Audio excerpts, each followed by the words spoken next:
তাকদীর নিয়ে প্রিয় ভাইয়েরা বিচলিত হবেন না। আপনার তাকদীরে যা আছে আপনি পাবেন, যা নাই কোশ্চেন কালেও পাবেন না, ফুল স্টপ। আপনার তাকদীরে যা আছে আপনি পাবেন, না পেয়ে আপনি দুনিয়া থেকে যাবেন না, ফুল স্টপ। আর আপনার তাকদীরে যা নাই সারা দুনিয়ার মানুষ মিলে আপনাকে দিতে পারবে না। এই চিন্তাটা আগে মাথার মধ্যে সেট করেন। এই দুনিয়ার জীবনে আপনার দুনিয়ার বাড়ি গাড়ি, টাকা পয়সা, রিজিক, ব্যবসা বাণিজ্য, স্ত্রী সন্তান, এগুলোকে নিয়ে এত বিচলিত হওয়ার কিছু নাই। আপনার আমার তাকদীরে যা লেখা হয়েছে এর একটা দানা আপনি বেশি খেয়ে পৃথিবী থেকে যাবেন না। আর আপনার আমার রিজিকে যা আছে তার এক চুল রেখে আপনি দুনিয়া থেকে যাবেন না। এটাই চূড়ান্ত সত্য কথা। আপনি ঘুষ খান আর সুদ খান আর দুর্নীতি করেন আর মানুষের সম্পদ আত্মসাৎই করেন না কেন, যতটুকু লেখা আছে আপনার তাকদীরে এর বেশি আপনি কিচ্ছু পাবেন না। আর আপনি হালালে থাকার জন্য যতই কষ্ট করেন, হালালে আছেন, সবজি বিক্রি করে খাচ্ছেন, আপনি ছোটোখাটো ব্যবসা করছেন, মানুষ আপনাকে দাম দেয় না, আন্ডার এস্টিমেট করে, গরিব বলে, ফকির মিসকিন বলে, কিন্তু আপনার তাকদীরে যা আছে আপনি সেটাই পাবেন, এর বেশি আপনি কিচ্ছু পাবেন। হুয়াল আউয়ালু ওয়াল আখির, আল্লাহ পাক প্রথম এবং আল্লাহই শেষ। কুল্লু মান আলাইহা ফান ওয়া ইয়াবকা ওয়াজহু রাব্বিকা যুল জালালি ওয়াল ইকরাম। প্রত্যেকটা বিষয় ফানা হয়ে যাবে, কিচ্ছু থাকবে না। এখন আপনি পৃথিবীতে যা দেখছেন এগুলোর কিছুই থাকবে না। প্রত্যেক মানুষ, প্রত্যেকটা জিন, প্রত্যেক উদ্ভিদ, প্রত্যেক এই প্রাণী, আকাশ, মহাবিশ্ব, গ্রহ নক্ষত্র, চন্দ্র সূর্য, সমুদ্র, পাহাড় পর্বত, বিশ্বনেতা, রাষ্ট্রনেতা, সমাজ নেতা, পরিবারের কর্তা, অর্থনৈতিক নেতা, সবাই মারা যাবে, সবাই শেষ হয়ে যাবে, কিচ্ছু থাকবে না। এই বিষয়টা আগে ভালো করে হজম করতে হবে যে আমরা এখানে থাকতে আসিনি, আমরা এই দুনিয়ায় থাকতে আসিনি, আমরা এখানে এসেছি চলে যেতে। যার মনের মধ্যে এই কনসেপ্ট থাকে সে কখনো আল্লাহ পাকের বিদ্রোহী হতে পারে না, সে কখনো আল্লাহ দ্রোহিতা করতে পারে না, কুফরি করতে পারে না, শিরক করতে পারে না, আল্লাহর অবাধ্য হতে পারে না। যার মনের মধ্যে এই চিন্তা বদ্ধমূল যে আমি এখানে থাকতে আসিনি, আমি এখানে মুসাফিরের মতো এসেছি, গাছের ছায়ায় বিশ্রাম নিচ্ছি, বিশ্রাম নিয়ে শেষ হবে চলে যাব। যারাই আল্লাহ দ্রোহিতায় লিপ্ত হচ্ছে, শিরিক করছে, বেদাত করছে, হারাম খাচ্ছে, ঘুষ খাচ্ছে, সুদ খাচ্ছে, জেনা করছে, আল্লাহ দ্রোহিতা করছে, আল্লাহর বিধানকে অস্বীকার করছে, তারা ইনডাইরেক্টলি ধরে নিয়েছে যে তারা মনে হয় পৃথিবীতে চিরকাল থাকবে। কারণ যদি কিয়ামতের মাঠের কথা তাদের স্মরণ থাকতো তারা কখনোই কাজগুলো করতে পারতো না, পারতো? এবার আসেন, আল্লাহ পাক কলম সৃষ্টি করে তাকদীর লিখেছেন, অতএব তাকদীর নিয়ে প্রিয় ভাইয়েরা বিচলিত হবেন না।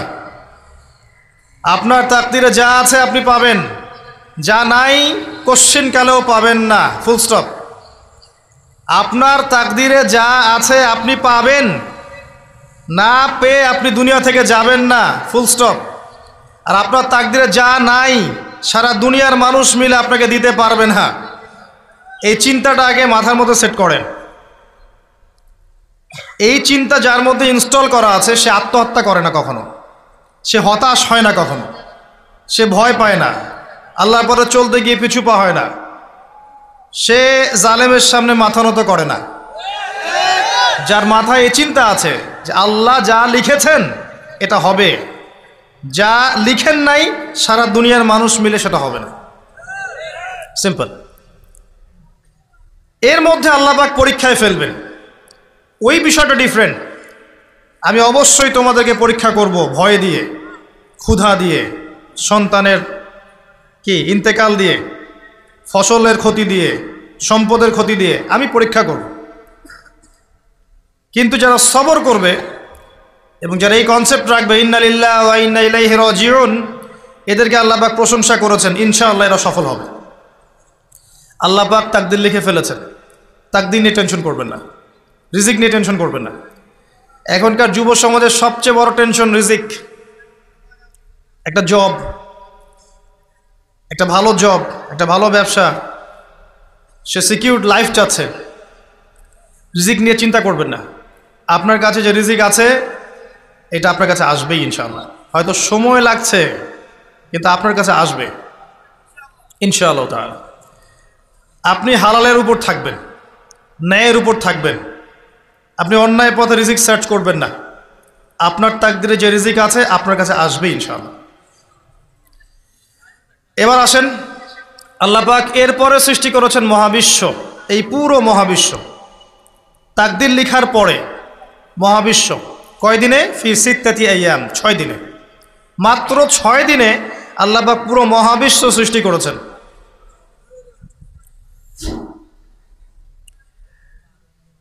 হুয়াল্লাযী খালাকাস সামাওয়াতি ওয়াল আরদা ফি সিত্তাতি আইয়াম সুম্মা ইসতাওয়া আলাল আরশ।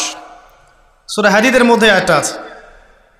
তিনি সেই আল্লাহ যিনি এই মহাবিশ্ব সৃষ্টি করেছেন 6 দিনে, এরপরে আরশের উপর সমাসীন হয়েছেন। আল্লাহ পাক এর একদিন আমাদের একদিনের মতো নয়, বরং কিয়ামতের মাঠে যেদিন আমরা দাঁড়িয়ে থাকব এই দিনটা হবে আল্লাহর হিসেবে 50,000 বছরের সমান। মানুষ অস্থির হয়ে থাকবে, বিচার শুরু হচ্ছে না কেন। অপেক্ষা করা কাজটা খুব যন্ত্রণাদায়ক, তাই না? কারো জন্য অপেক্ষা করা, অপেক্ষা করে আছেন, 1 ঘন্টা পর আসবে, এলো না, আপনি অস্থির হবেন। 2 ঘন্টা পর এলো না, 10 ঘন্টা পর এলো না, আপনি অস্থির হবেন, পায়চারি করবেন, বই পড়বেন, নাস্তা খাবেন, হাঁটাহাঁটি করবেন, আপনি ব্যাকুল হয়ে যাবেন। অপেক্ষা করা একটা ডিফিকাল্ট কাজ। কিয়ামতের মাঠে মানুষ 50,000 বছর অপেক্ষা করবে, বিচার শুরু হচ্ছে না কি জন্যে। সবাই গিয়ে ধন্না দিবে, প্রথমে আদম আলাইহিস সালাম, তারপরে নূহ আলাইহিস সালাম, ইব্রাহিম, মূসা, ঈসা আলাইহিমুস সালাম। আল্লাহর কাছে একটু সুপারিশ করেন, বিচার যেন শুরু হয় অ্যাটলিস্ট। কেউ কিচ্ছু করতে পারবে না, কারণ সবাই বলবে ইয়া নাফসি, ইয়া নাফসি। দূর থেকে একজনের আওয়াজ আসবে যিনি ইয়া নাফসি বলছেন না, যিনি বলছেন ইয়া উম্মতি, ইয়া উম্মতি। সবাই তার কাছে যাবে এবং তিনি আমাদের নবী মুহাম্মদুর রাসূলুল্লাহ সাল্লাল্লাহু আলাইহি ওয়াসাল্লাম সিজদায় পড়ে যাবেন এবং তার উম্মার জন্য সুপারিশ করবেন। উম্মার কবিরা গুনাহগার ব্যক্তিদেরকে সুপারিশ করে তিনি জান্নাতে নিয়ে যাবেন ইনশাআল্লাহ। আল্লাহ তাকে ওয়াদা করেছেন, হে নবী, তোমার উম্মতের কোনো ব্যক্তি যদি শিরিক না করে আমার সামনে উপস্থিত হয় আমি তাকে মাফ করে দেব ইনশাআল্লাহ। হাদিসে কুদসির মধ্যেও আছে যে হে আদম সন্তান, তুমি যদি দুনিয়ার সমান পাপ নিয়ে, আসমান জমিন সমান পাপ নিয়ে আমার সামনে দাঁড়াও, কিন্তু আমার সাথে কাউকে শরিক করনি, তাহলে আমি আল্লাহ তোমার সামনে আসমান জমিন সমান ক্ষমা নিয়ে উপস্থিত হব ইনশাআল্লাহ। শোনেন, 1000-999 জন মানুষ জাহান্নামে যাবে। প্রতি 1000-999 জন মানুষ জাহান্নামে যাবে। সহিহ বুখারীর হাদিস 4 বার এসেছে। এখানে ইকুয়েশনটা এমন না যে ম্যাথামেটিক্যালি ক্যালকুলেট করতে হবে, এমন নয়। এটা দিয়ে আধিক্য বোঝানো হচ্ছে, বেশিরভাগই জাহান্নামে যাবে।